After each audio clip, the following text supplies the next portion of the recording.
저는 지금 남자친구와 결혼하고 싶어요. 그런데 남친이 청혼을 하지 않아요.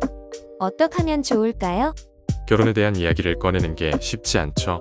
상대방의 반응이 두렵거나 뭔가 모르게 자존심이 상하기도 한 것 같고, 그 뭔가 모르겠는 감정 때문에 마냥 그저 기다리기만 할 수는 없잖아요.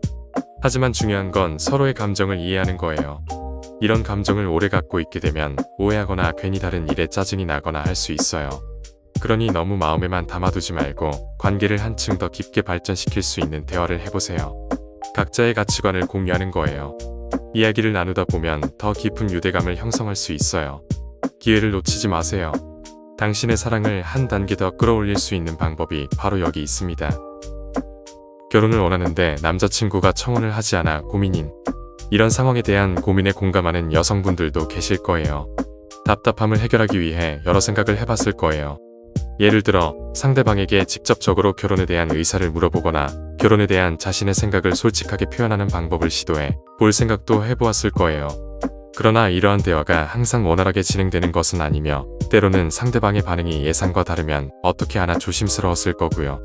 도대체 어떻게 전달해야 내가 원하는 행동이나 답을 남친이 해줄지도 모르겠고 그저 마냥 물어봐 주기를 기다릴 수도 없을 테니까요.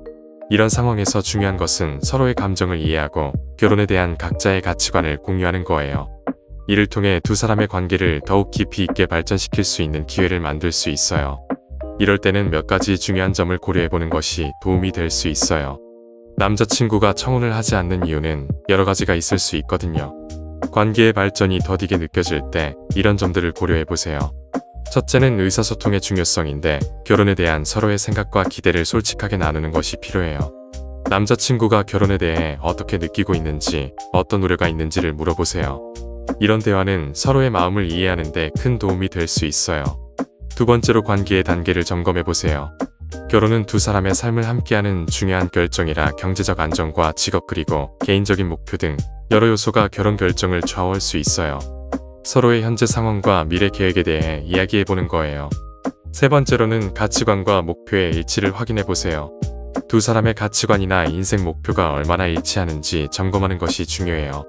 결혼은 단순한 약속이 아니라 두 사람의 삶을 함께하는 것이기 때문에 서로의 목표가 조화롭게 맞아야 하기 때문이에요. 그리고 압박감에 대한 배려도 필요해요. 결혼에 대한 이야기를 할 때 남자친구가 느낄 수 있는 압박감은 있는지 생각해보세요. 결혼에 대한 이야기가 부담으로 다가오지 않도록 편안한 분위기에서 대화를 나누는 것이 중요하긴 한데, 그러나 남친이 청혼하지 않는 이유가 이해가 안 된다면 그건 상대방이 내게 마음이 없다는 증거가 될 수 있어요. 마음을 빨리 정리하는 것도 필요합니다.